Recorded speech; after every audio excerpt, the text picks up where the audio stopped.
For today's video, I'm going to be showing you how to make a ring that will go with last week's Bollywood pendant, and I call this the Mirror to My Soul ring. It's done very similar to what we did last week, so you won't have a hard time catching up on the project. To do the project, you're going to need a 14mm Rivoli. Now, I've got this one prepared, and you can see it's on my foundation, and you want to prepare it exactly like we did last week for the Bollywood pendant. I've did my X shape on the back, glued the Rivoli into place so that now my Rivoli is ready to go. This is what you'll want to do to get prepared. If you don't know how to do this, just go back to our archive to the Bollywood bead embroidery pendant and you'll see that. You're also going to need Ultra Suede. We're going to put Ultra Suede on the back just like we did the previous 2 weeks. You're going to need Fireline. I'm using 8 pound today. You can use the 8 or the 6 pound. It's completely up to you. You're going to need some size 11 Delicas. I'm going to be using black today. You'll need some size 15 seed beads. Today I'm going to be using the Silverline crystal. You're going to need glue. You can use the Zap No Drip gel glue, or you can use the E6000. You're going to need some 4mm round beads. I'm going to be using just faceted hematite rounds. You're going to need a really good sharp pair of scissors, as well as a beading needle. You can use a 10 or a 12, and you're going to need a ring base that we sell. You know, we sell the one with the disc like this, and it normally has 4 prongs. And all I did was I took my cutters and I went around and I cut the 4 prongs off the disc to prepare it for the ring. And besides that, you'll just need a little bit of creativity. I've already, as I showed you earlier, you'll want to start by preparing your Rivoli to be the center. Did my X shape, glued it into place so that my Rivoli is there on the foundation, and I let that dry. Now, I've already went ahead and did my even count peyote stitch just like I did last week for the Bollywood pendant. I've done the 2 rows of peyote stitch with the 1 row of 15s there along the top. I stitched down through the base and then back up through so that I'm exiting right next to the Rivoli encasement in the center. I'm going to use my needle. I've got my needle threaded onto 2 yards of Fireline. I've got 2 4mm rounds threaded on, and I'm going to let them fall down to the encasement, and I'm going to make sure that those beads bump up against my encasement there. I'm going to make sure that they are where they should be, and then I'm going to take the needle and come down through the foundation. Now I want to get close to the encasement, but not so close that it's going to make the beads kind of V-shaped. And you'll see if you do it wrong, because it will look like a V-shape. If you get it too close, it just kind of bumps them up. So now what you want to do is come back up through the base, close to where you started, and then through those 2 beads again. We're going to do this just like the back stitch that we've done the previous 2 weeks, except for we're just using some bigger beads. It's okay if you get a little space in between here, because we're going to cover this up. You just don't want a ton of space. Now, I'm going to take and pick up 2 more. I'm going to lay them down here next to the piece, and I'm going to come down through the foundation. Again, not super close to the encasement, but semi-close. Now, just like we did the previous 2 weeks, and you don't want to pick up your ring or anything else that goes with it. But we add 2 and we go back through 3. So I added these 2 beads. So I'm going to come back up through between beads 1 and 2, my 4mm rounds here. And then I'm going to go through the 3 beads. 1 and then the 2 that I just added. And you don't have to worry about having an even number of beads. Each time I'm just going to pick up 2, just because that's convenience, and I know that my beads are getting tacked down really good if I do the 2 beads. So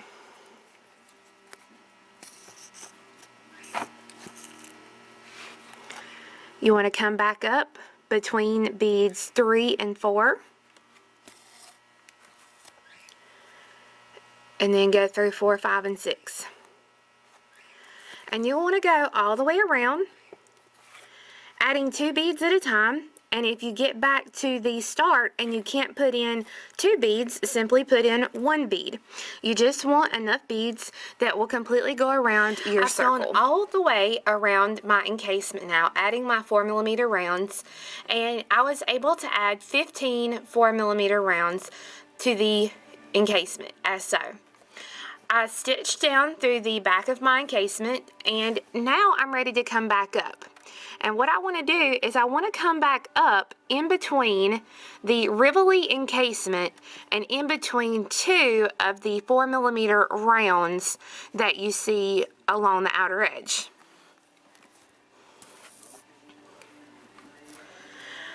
You want to pick up 5 15s.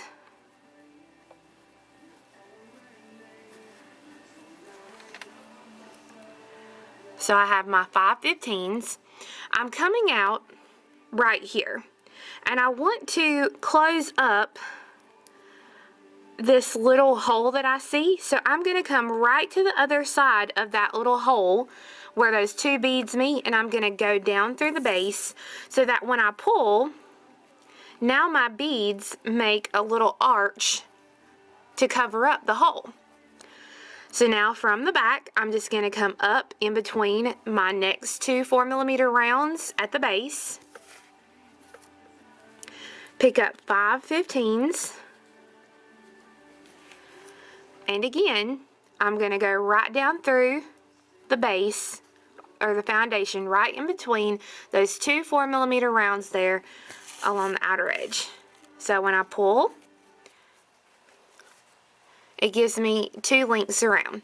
So I'm going to go around the whole piece, coming up in between 2 of the 4mm rounds closest to the encasement, picking up 5 15s,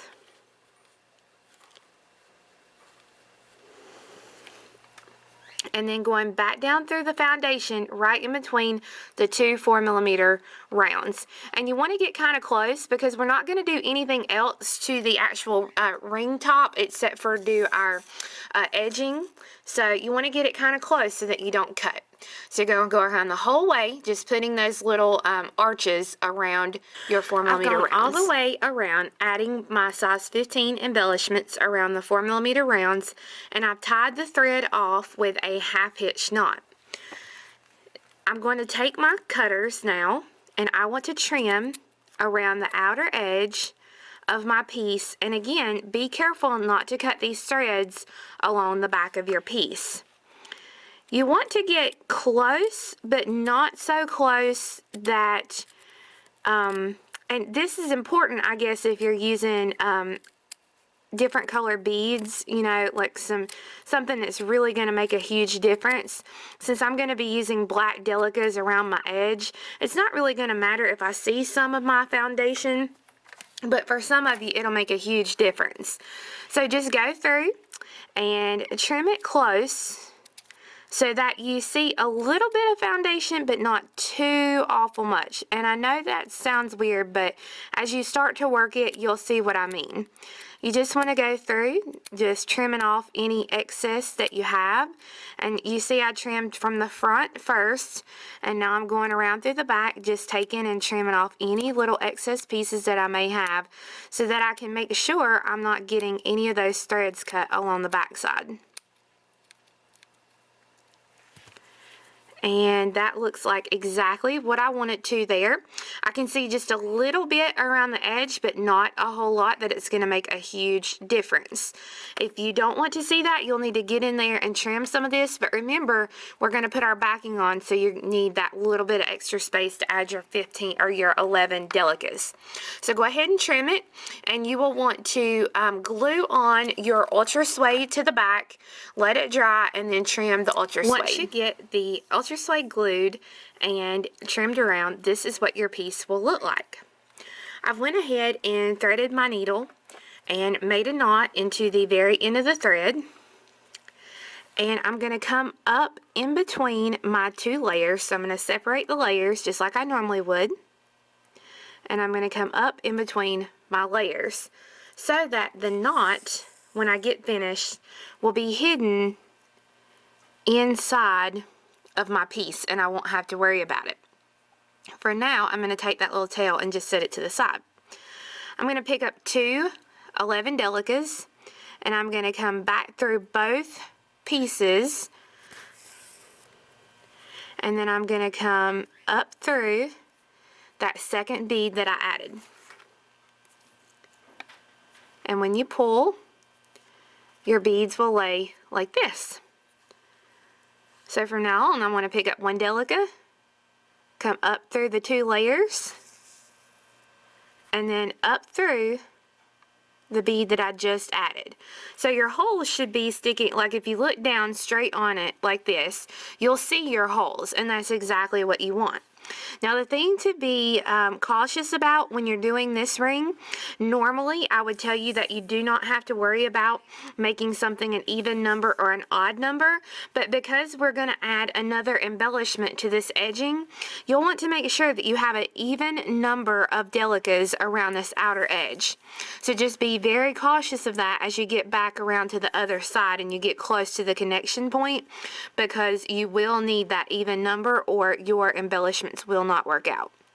And so I'm just going to go around continuing to pick up 1 Delica, going through both layers, and then going up through the bead that I just added so that when it pulls into place, you'll see the hole. I've gone around doing the edging now, and I've counted and double counted and made sure that I had 46 beads. So I'm going to come down through the first bead that I added. I'm going to go through the base, back up through that same bead,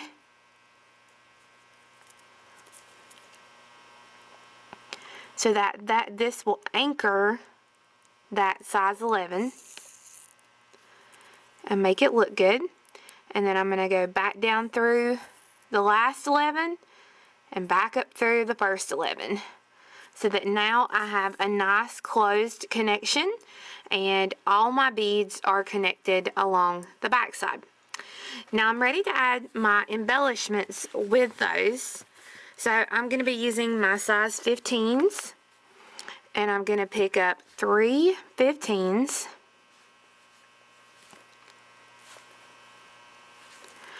I'm going to come down through the very next bead right next to where I'm coming out, and then up through the next bead.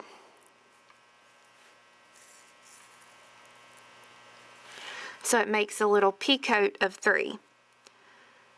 Pick up 3 15s, go down through the very next 11, and then up through the next 11. And you want to go around the whole thing, picking up 3 15s, going down through an 11, up through an 11. And once you've gone all the way around, adding your little peacoats, you're ready to tie this thread. I've gone all the way around with my embellishments and tied off the thread so that this is the completed portion of the top of the ring. Now I'm going to be using my E6000 glue here, and you'll need your ring base. And we want to take and tie, we want to take the E6000 and put a good bit of the glue here on the inside of the ring base. Now as you can see, I've not taken it all the way to the edge. I've just kind of filled the inside as much as I could. And then I want to take, because the back is pointed, I'm going to take and press down the ring onto the base. And I'm just going to leave this sitting for a while and let it completely dry, so that when I finish, this is what the finished ring base glued to the bottom will look like. Now, if you purchase a kit, you'll have the ring base. If you don't necessarily want to do a ring base, you can do a peyote stitch band. And I've started a band, and all I've done is tacked it to the piece, did the complete band, and then tacked it to this side. This was a Christmas one that I did back at Christmas, some, red and green colors and gold. So as you can see, I'll do a little bit more of a close-up here so you can see the count. 1, 2, 3, 4. I did 6 across to start, and then, like I said, just tacked it to the base. So if you don't want to necessarily put it onto a ring base like these are, you're more than welcome to do a peyote stitch band or a right angle weave or whatever you want. But those are your materials and the finished piece. So stay tuned for an important message. Thanks for watching our video today. I hope you enjoyed the last of the bead embroidery videos for this series. We do have the kits and the patterns available in our Etsy store, or you can go to offthebeadedpathbeadstore.com. Now, one final note, did you make the Monty embellished bracelet from our videos? If so, we're looking for your picture. What we would like you to do, if you made one of the Monty embellished pearl bracelets from our videos, if you will, send a picture of it to NC, as in North Carolina, beadstore@gmail.com. Again, that is NC, as in North Carolina, beadstore@gmail.com. With the email, be sure to include the picture, your name, your email address, and where you're from. We want to be able to take all these pictures and put them together in a YouTube video so that we can post it and show people wonderful samples of what others have made from the video. And it'll give you a little bit of a notoriety by having your name out there in the video. If we are going on, this is ready until February 14th, so be sure and try and get it in as soon as you can.